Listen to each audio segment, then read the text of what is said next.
berjalan sore, cek, tak, tak. Kita berjalan-jalan sore-sore di lintas melawai. Nah, para sahabat lintas melawai, ini satu lagi. Para sahabat lintas melawai, ya, dia menghilang. Dulu suka nyetak di Rapiko, dia freelance reporter di salah satu media monitor. Terus saya juga freelance, terus menghilang. Dia bikin jadi presenter di RCTI.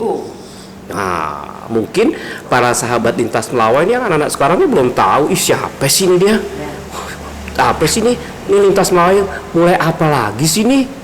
Mau kasih apa lagi? Nah, nih di sebelah kiri saya ini adalah Henny Lestari. Coba Henny. Hai, saya Henny Lestari. Kebetulan memang saya berteman sama Edi Bogel itu udah lama sekali. Waktu itu saya sebagai freelance di monitor. Mungkin nggak tahu ya monitor apa, tapi pada zamannya itu monitor itu luar biasa. Pokoknya endless day monitor itu. Nah, ini fotografer yang terkenal banget. Terkenal dia dengan sensasinya sama artis dan terkenal dengan skandal-skandalnya sama. Iya benar skandal. Jadi artis tuh bangga banget kalau sudah difoto sama dia. Apapun dilakukan demi Edi Bogel. Yang sebelah sini apa nih? Kalau ini tim gue namanya Cecil, dia ini membawai PR division, sebelah ini Anti itu membawai event division. Ini PR manager, ini event manager. Gitu ceritanya. Udah muda loh. Jadi generasi ini Pak Henny. Iya. Iya. Jadi dulu kan karirnya awalnya jurnalis. Tapi sebenarnya karir awalnya itu di Surabaya itu sebagai penyiar radio, terus penyiar TVRI, tua ya. Kalau udah punya TVRI itu angkatannya pertama gimana gitu. Terus dari itu diminta Mas Wendo untuk ngebantu monitor. Nah, ketemulah si Edi Bogel ini, ya. Ketemunya juga lucu, kita nggak pernah ketemu di kantor. Ketemunya itu biasanya kita. Jadi dulu itu tempat itu tuh adalah tempat andalan, namanya apa? Rapiko. Cetak. Jadi kalau dulu itu kita kan wawancara sama fotografernya gitu ya. Biasanya reporter sama fotografer sama-sama untuk cetak, terus kita store berita sama store foto. Nah itu disitulah kita nongkrong. Kalau nggak nongkrong di situ, itu bukan anak gaul. Iya dong. Gitu nggak? Iya. Apalagi sebelahnya waktu itu Dairy Queen kan. Dairy Queen itu luar biasa. Pokoknya kalau udah duduk di Dairy Queen itu gaul banget deh waktu itu. Nah, setelah itu karena monitor di Blade ada kasus waktu Mas Wendo, lompatlah ke RCTI jadi presenter info ekonomi sampai 2 tahun. Di tahun 93 itu selesai, masih freelance biasa gitu. Sampai tahun berapa ya, waktu itu sempat terjun jadi personal PR-nya Jenderal Wiranto sama Setiawan Jodi zaman Kantata Takwa. Setelah sekian tahun jadi personal PR, nah itu revolusi 98 kan. Nah, itu aku balik lagi tuh ke Surabaya sebentar. Rusuh soalnya. Rusuh banget. Balik 2000-an itu balik ke sini, resmi aku bikin Kita.com ini. Itu ceritanya Mbak Ade. Jadi kalau dari mulai berdiri sampai sekarang ini kurang lebih sudah berjalan 21 tahun. Jadi 20 jalan 21 tahun gitu. Bukan hal yang gampang sih sebenarnya. Benar. Jadi bertahan untuk 20 tahun itu luar biasa. Artinya gini, yang bisa saya sharing ke teman-teman lintas Melawai gitu ya, yang harus dipunya di generasi apapun itu adalah sebenarnya moral sih. Gitu. Jadi kalau bisnis itu sebenarnya fondasi utamanya buat saya itu moral. Gitu loh. Jadi kalau misalnya pinter atau modal dan lain-lain itu udah oke, udah pasti ya gitu. Tapi kalau misalnya itu nggak ada akhlak dan moral dalam berbisnis itu, akhirnya kita menghalalkan segala cara. Betul. Sebenarnya itu aja gitu yang aku garis bawahi, pesannya seperti itu. Jadi sukses itu pilihan. Semua orang berhak sukses, tapi menuju sukses itu juga pilihan gitu. Bisa dengan bermoral baik atau bermoral tidak baik dalam menuju sukses. Itu kalau ceritanya. Tuh gitu tuh para sahabat lintas melawai itu yang zaman sekarang mesti dengerin tuh. Jangan ya. nakal. Nakal boleh. Ada waktunya. Nah, siapa nama tadi? Sesi ceritain dong kita kom buat para sahabat lintas melawai yang di zaman sekarang. Ini generasi mudanya nih. Ya, generasi mudanya. Iya, makanya bagaimana dia melihatnya dari perspektif dari sisi di zaman sekarang. Cerita deh bagaimana? Kalau misalnya saya kan di divisi PR ya, bantu Bu Heni di PR. Oh ya, terus juga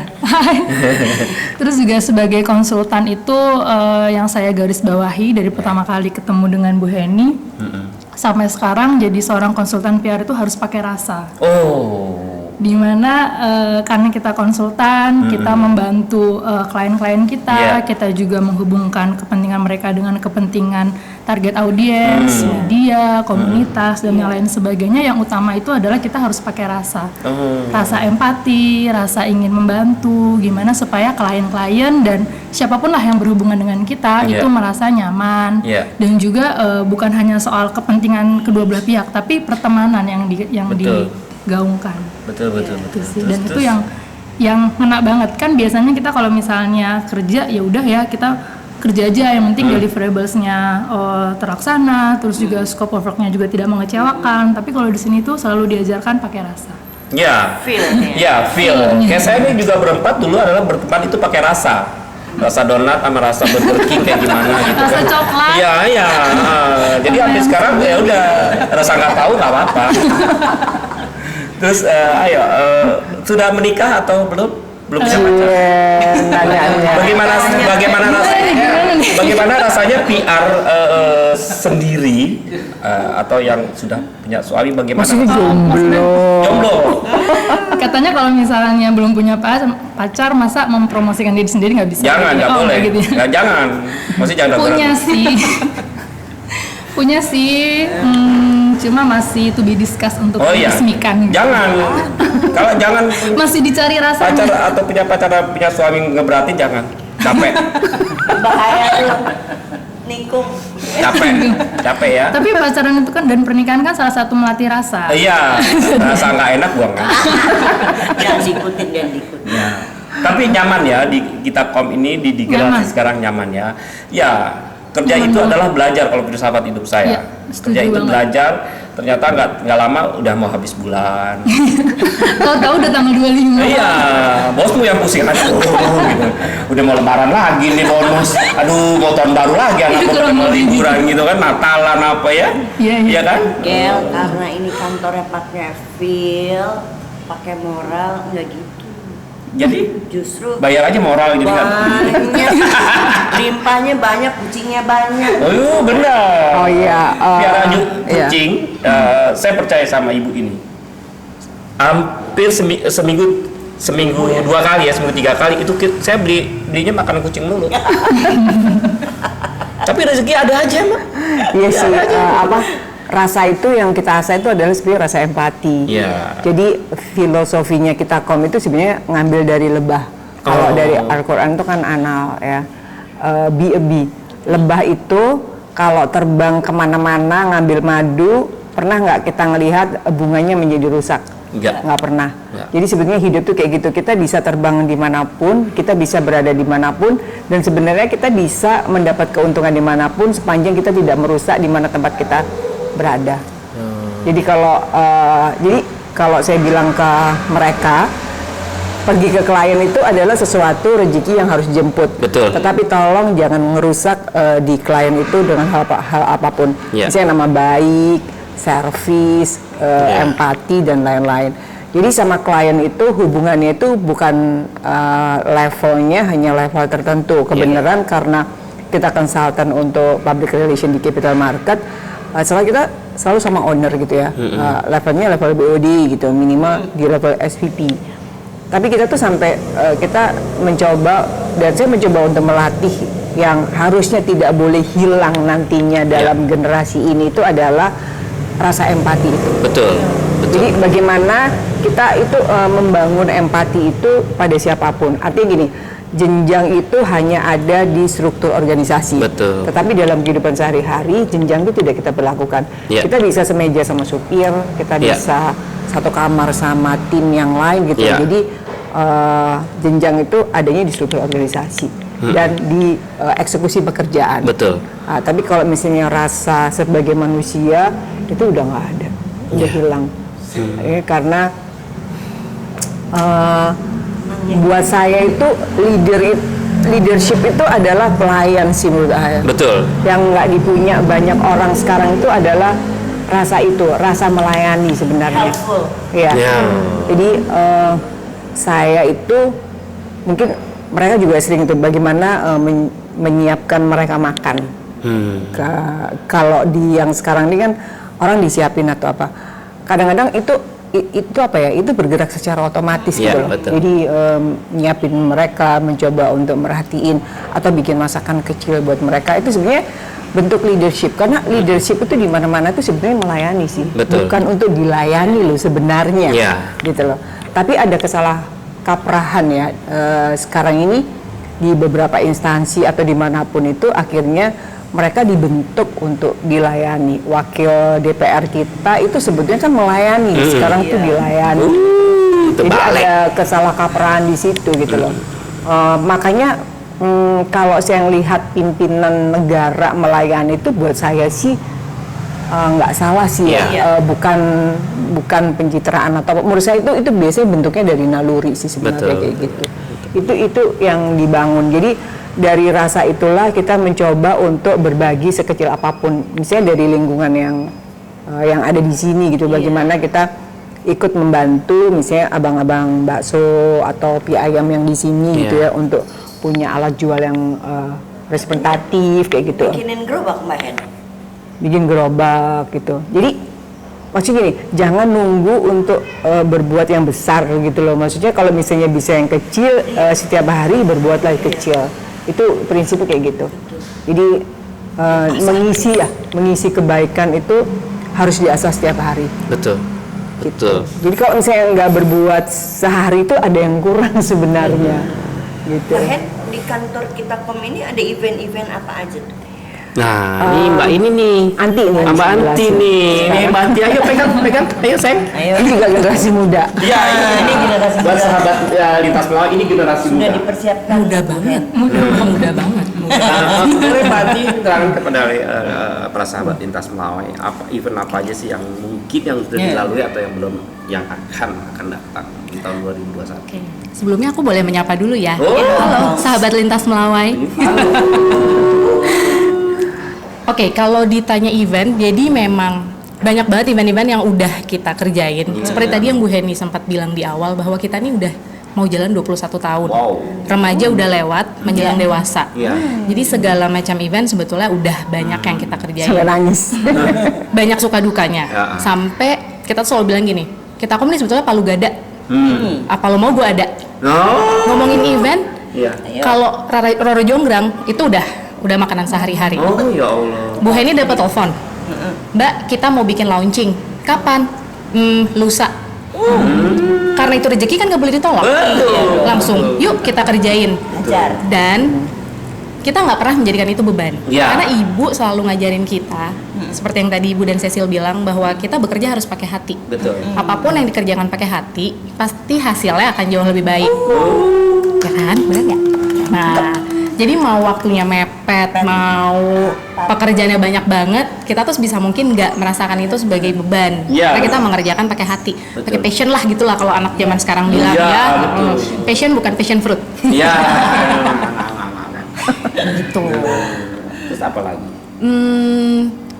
Kita tuh Dan ibu juga selalu mengajarkan bahwa gini, menghadapi klien itu jangan jadikan mereka klien, Iya. tapi jadikan mereka teman, Iya. jadikan mereka partner, Iya. supaya kita menjalani apa yang harus kita kerjakan itu jadinya lebih enak, Betul. nggak kerasa jadi beban gitu kan. Gitu. Pokoknya semua yang keluar dari sini, ibu selalu berpesan sama kita bahwa gunakan hati kalian, pakai hati, Iya. supaya rasanya lebih nikmat gitu.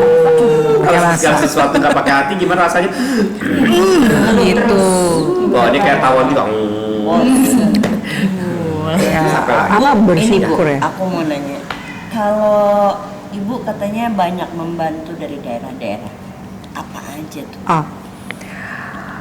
Kita tuh masih ngacak sih benar berdasar kemampuan gitu ya. Maksudnya belum ada yang satu daerah yang sustain gitu. Rencananya sih seperti itu. Misalnya gini, di 20 tahun ini kita itu sudah ada 2 masjid, Iya. 2 musola besar kayak gitu ya. Tapi kadang-kadang hal yang kita bantu yang lain itu misalnya tenun. Tuh kayak gini nih. Iya, ini sebetulnya dari mana Itu tuh? dulu. Ini apa, Bu? Ini dari NTT ya, Iya. dari NTT. Sebenarnya ini programnya si Nuril. Nuril itu temanku yang dia 2 tahun tinggal di sana, dia membantu orang di sana. Oh, Nuril Sibil itu. Nuril Sibil. Oh iya. Iya. Hai Nuril. Say hello dulu sama Iya. Nah, kemudian dia ini dikirim biasanya, Iya. dikirim untuk bayar sekolah atau apa gitu ya, suruh ngejualin. Nah, biasanya kita bantu di teman-teman komunitasku untuk beli seperti ini. Nanti uangnya dikirim lagi ke sana gitu. Nah, kita akan berencana untuk membuat ini continue. Jadi nanti ruangan ini itu mau dijadiin kayak fashion Galeri, show yang galeri sama fashion show yang virtual. Oh. Tuh Virtual. motret. Ya nanti lah itu. Jadi itu ada bagiannya. kita akan pameran 1 bulan mengenai tenun-tenun ini, dilabelin harga, dan itu nanti dibikin kontinu untuk donasi di sana. Iya. Misalnya untuk pembangunan perpustakaan atau apa, jadi nanti ada programnya. Jadi kita menyediakan tempat untuk itu, dan nanti Nuri yang akan ngurus, yang ngedatangin tenun-tenunnya, mungkin juga ngedatangin penenunnya, Iya. gitu ya, untuk Hanya dia tenun bercerita. aja nih Bu. Apa ada lagi? Nanti kopi. Tadi kayaknya kita juga pesen kopi. Tadi ada Kopi. kopi di mana kau urusin ke kopi? Terus tenun itu juga termasuk yang ini ya. Ini dari sana juga ya. Iya, itu juga dari Karena sana. ini ada lambang kuda-kuda. Iya. Ya. Intinya gini, kita tuh mesti sinergi ya. Bagaimana nggak harus menunggu yang besar gitu loh. Jadi bagaimana caranya kita membantu yang di daerah itu untuk dia bisa melanjutkan kehidupannya, bisa melanjutkan pendidikannya gitu loh. Dan di sini tuh saya pakai prinsip satu-satu. Jadi satu orang harus bisa mensejahterakan satu. Iya. Para Gitu lah. sahabat Lintas Melawai episode 1 dulu. Ya, ntar 2-nya lagi Ibu Heni ini akan menerangkan bagaimana detil-detil kain. Ya, para sahabat Lintas Melawai tadi keputus. Jadi kita serahin lagi sama Heni mengenai kain tenun. Ya. Ya, sebenarnya kain tenun tuh awalnya memang aku tuh pecinta kain sih sebenarnya gitu. Tapi sebenarnya lebih kepada bagaimana kita membantu pengrajin itu untuk dia tetap bisa bertahan dalam kondisi apapun ya dengan keahliannya. Karena gini, aku pernah ke Madura. Di Madura itu waktu itu aku beli batik Madura.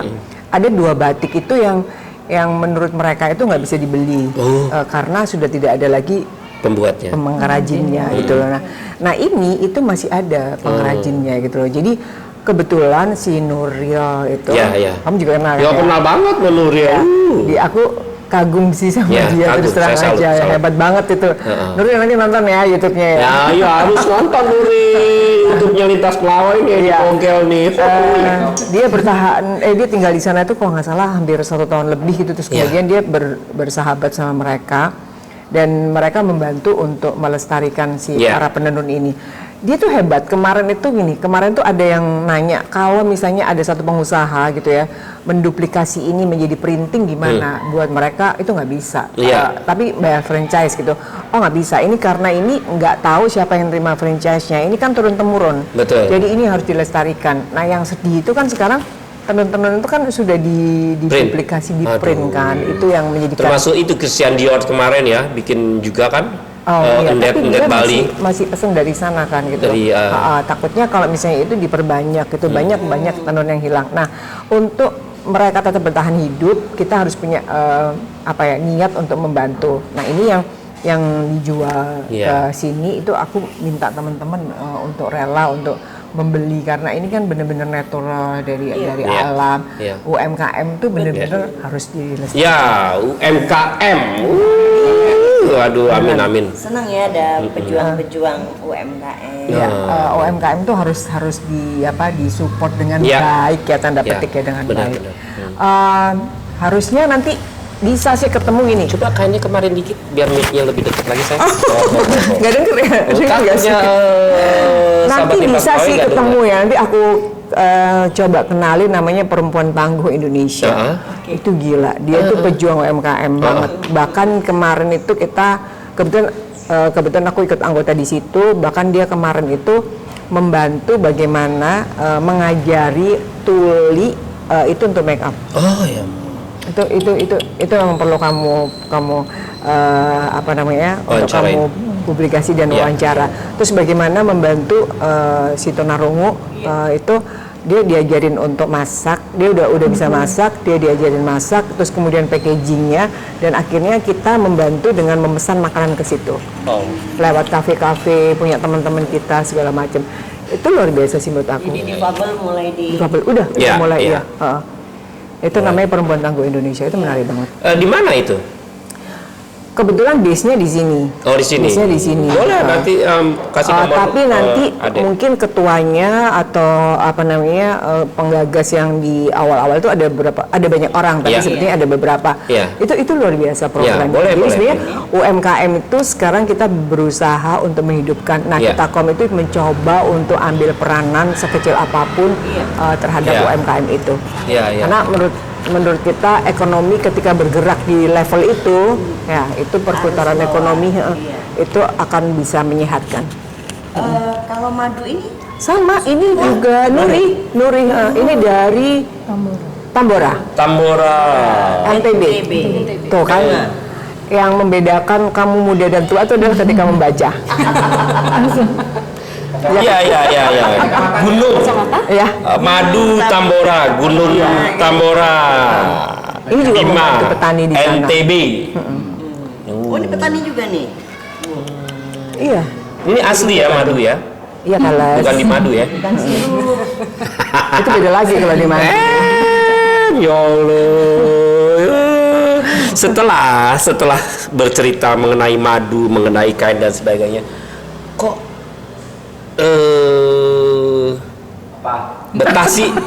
Betasi bikin ini dengan pegawainya yang muda-muda. Apa ini namanya nih? Bangunan ini. Bangunan ini. Tadi teman saya begitu masuk ke dalam gini, aduh keren banget ini. Terus bilang Gegel, gue di sebelah sana, kamar gue sebelah sana, lo di atas aja ya, dibilang gitu. Udah ngetek tempat langsung ya? Karena kita nih berempat memang main dari mereka 13 tahun. Saya masih sangat muda dulu juga, sampai sekarang masih muda. Terus masih ingin punya impian gitu. Impiannya apa? Impiannya bagaimana kita punya rumah yang bagus, terus hidup tenang, punya pensiun yang enak, masih bisa keluar negeri, keluar kota, untuk masih bisa meliput dengan itu. Itu perspektif. Ya ibadah. Emang ibadahnya bagus ya? Udah bagus ya? Ibadah, nikahin orang ibadah kan? Iya. Kalau nggak boleh bilang gitu sama generasi baru dicontoh loh. Masih jangan ragu-ragu.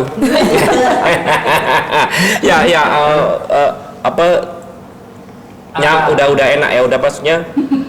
Kok terpikir untuk bikin kantor seperti ini? Sebenarnya awalnya itu dari awal saya nggak suka gedung. Karena buat gue itu gedung itu kayak semacam pengukungan kayak dikukung gitu loh, kreativitas. Lo ketemu satu kotak cuman itu aja gitu. Intinya gini, tuh orang hidup itu adalah freedom sih, kebebasan. Setuju. Freedom. Tina Turner kan? Itu Pak banget ya Tina Turner. Lintas Melawai nggak tahu Tina Turner. Nggak ada, nggak tahu dia nanti. Ayo Just Michael. Oh iya. Just Michael ya. Tahu nggak lo Just Michael? Tahu. Coba lagunya Tahu gimana? temennya si Oti tuh. Mas Wati dong yang tahu. Iya, yang pasangan laki melaki. Iya kan penyanyi Just Michael kan? Iya. Disensor. Wem. Oke, terus lagi gedung. Iya, karena itu awalnya kita beli bangunan ini tuh di 2010 9. Ya. Terus kita ratain, kita bangun menjadi seperti ini. Konsepnya emang konsep terbuka. Tadi inspirasinya itu sebenarnya dari Bali. Aku suka banget Bali gitu Iya. loh. Jadi gimana caranya orang berada di satu tempat gitu ya, tapi dia nyaman. Tapi sebenarnya gini, yang lebih penting itu adalah filosofi Jawa yang aku pegang, Iya. Wongke. Oh. Wongke itu gini loh Mbak, orang itu udah kerja dari rumahnya jauh, pernah nggak kita sebagai leadership tuh coba mengikuti seharian dia naik motor jauh pergi ke sini. Kalau nggak punya empati itu, kita nggak akan pernah ngerti bahwa sebenarnya dia untuk nyampe ke sini itu udah susah gitu. Iya. Jadi kalau misalnya di sini itu dikasih satu kenyamanan, itu sebenarnya itu adalah hal yang wajar. Betul. Cuman jangan sampai kita terjebak dengan comfort zone ini sehingga kinerja kita jadi menurun gitu loh. Iya. Jadi kenyamanan itu wajib diberikan, tetapi kenyamanan jangan sampai menjebak untuk menurunkan kinerja kita. Betul. Jadi mereka bisa punya view kolam renang, bisa punya view apapun, bisa ke kamar mandi yang bagus. Itu adalah privilege yang kita kasih ke dia sebenarnya. Betul. Karena buat kita aset itu adalah di industri ini ya, aset kita tuh bukan mesin, Iya. aset kita tuh adalah orang. Jadi bagaimana kita ngewongke, Iya. ngewongke orang itu buat aku penting. Jadi judulnya kantorku asik banget. Kantorku Homi. Sama kantor kita juga di Jembatan Selatan asik. Asik banget. Halo, soto Betawi ya, dateng 10 menit. Awas sayang mixnya. Sorry ya. Dateng 10 menit. Ayam berkah ya dateng 20 menit. Gitu. Bukan warteg. Ali, Indomie pakai telur. Gitu. Itu kan zaman di Gramedia. Ember, iya. Pecel lele depan. Depan, Kalau jalan. honor lu udah keluar belum? Belum. Kalau udah gue ngutang. Iya. Kalau masa-masa itu. kalau di Rapiko di depan warungnya. Kalau sama ayam apa itu sebelahnya tuh? Iya. Ayam dia- Kartini apa Kartini? Firdaus. Oh Kartini. Firdaus yang suka beliin kita. Iya Jen Martin sekarang hebat. Oh iya, Buka Jen. warung, Buka warung ya. motornya banyak. Emang Dia koleksi, Gojek. koleksi motor-motor nggak jelas. Aduh, gombel bang. Gitu. Iya sih. Iya benar, saya setuju dengan filsafat yang tadi itu, filosofi yang tadi itu bahwa memang Filsafat, nggak- filsafat. Ya, filsafat apa filosofi tadi? Hah? Filosofi. Filosofi itu bahwa kalau kita di media kan begitu datang buka taruh tas, kalau sebagai fotografer pasti yang dicek lampu, lihat schedule, lihat ini ya kan gitu ya. Siapa yang mau difoto hari gini? Siapa yang ini? Terus make upnya siapa deh? Bajunya iya, siapa? gitu. Untuk di fashion apa? kayak Berangkat gitu. jam segini. Ya, gitu. Terus begitu dilihat fotonya jelek tuh mereka, aduh kok jelek banget sih. Aduh, dia nggak tahu gue udah capek ke sana narasumber nungguin 1 jam 2 jam. Iya lu setengah mati dulu itu berat. Iya. Di Gramedia itu berat. Makanya aku selalu ya itu aku bilang, bekerja itu adalah belajar. Bagaimana si artis ini nih susah nih, datangnya susah dan sebagainya. Gue ke rumah lo deh. Iya. Kita tuh banyak waktu kita di jurnalis itu kita banyak belajar mengenai karakter. Iya. Dulu saya paling seneng banget itu kalau disuruh wawancara Mas Eros. Mas Eros, Mas Kabetra Harjo, Christine Hakim gitu seneng banget. Karena karakternya muncul. Iya. Tapi kalau udah, aduh, deh, no comment nih kalau udah yang lain. Aku tuh pernah ya waktu itu inget nggak majalah Jakarta Oh. ya, wanita di mata pria dulu, Kurniawan Junaidi. Iya. Dulu ada artis namanya Maria Cemantau. Ya kan ya, tahu dong. Tahu. Dia siapa waktu itu. Terus waktu itu Nanti buka di Google. aku disuruh wawancara. Hasil wawancaranya itu aku kasih ke Mas Kurniawan. Iya. Terus dia buat puisi. Besoknya aku dipanggil sama Pemuda Pancasila.